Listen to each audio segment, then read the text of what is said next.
August 7న అఖిల భారత జాతీయ OBC 10వ మహాసభను విజయవంతం చేయాలని మెదక్ జిల్లా రామాయంపేటలో బీసీ నాయకులు కరపత్రం విడుదల చేశారు.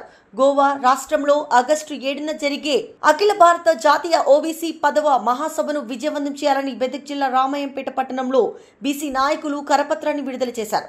ఈ సందర్భంగా బీసీ సంఘాల నాయకులు మాట్లాడుతూ ఆగస్టు 7న గోవా రాష్ట్రంలో గోవా యూనివర్సిటీ సమీపంలో శాంటా క్రూజ్ జరిగే అఖిల భారత జాతీయ ఓబీసీ 10వ మహాసభను విజయవంతం చేయాలని కోరారు. తెలంగాణ రాష్ట్రంలో స్థానిక సంస్థల ఎన్నికలు ఓబీసీలను 42% రిజర్వర్ కల్పించాలని డిమాండ్ చేశారు. అఖిల భారతీయ బీసీ మహాసభకు తరలి రావాలని చెప్పి ఈరోజు పిలుపునివ్వడం జరిగింది.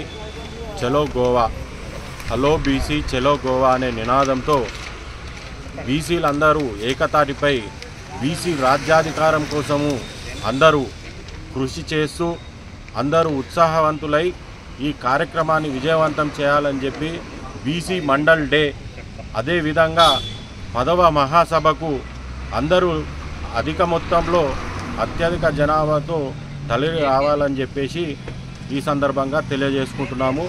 42% ఎలాగైతే తెలంగాణ రాష్ట్ర ప్రభుత్వము బీసీలకు రిజర్వేషన్ కల్పిస్తూ వాళ్ళు ప్రపోజల్స్ ఎలా చేశారో అలాగే ప్రతి రాష్ట్రంలో దేశం మొత్తంలో 42% బీసీ రిజర్వేషను సాధించే వరకు ప్రతి ఒక్క బీసీ సోదరులు నిద్రపోరు అని చెప్పి తెలియజేయడము.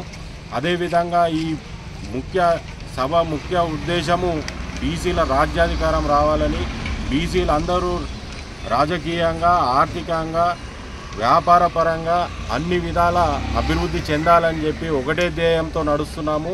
బీసీలందరూ ఐక్యత వర్ధిల్లాలి. జై బీసీ. అందరికీ నమస్కారం. అఖిల భారత ఓబీసీ 10వ జాతీయ మహాసభలు ఈ సంవత్సరం మనం గోవా రాష్ట్రంలో నిర్వహించుకోవడం జరుగుతుంది. అది ఎక్కడంటే షాముఖర్జీ ఇండోర్ స్టేడియం గోవాలో నిర్వహించుకోవడం జరుగుతుంది. కావున బీసీ సోదరులందరూ కూడా అధిక సంఖ్యలో పాల్గొని ఈ కార్యక్రమాన్ని విజయవంతం చేయాలని బీసీ సంక్షేమ సంఘం మెదక్ జిల్లా తరఫున కోరడం జరుగుతుంది.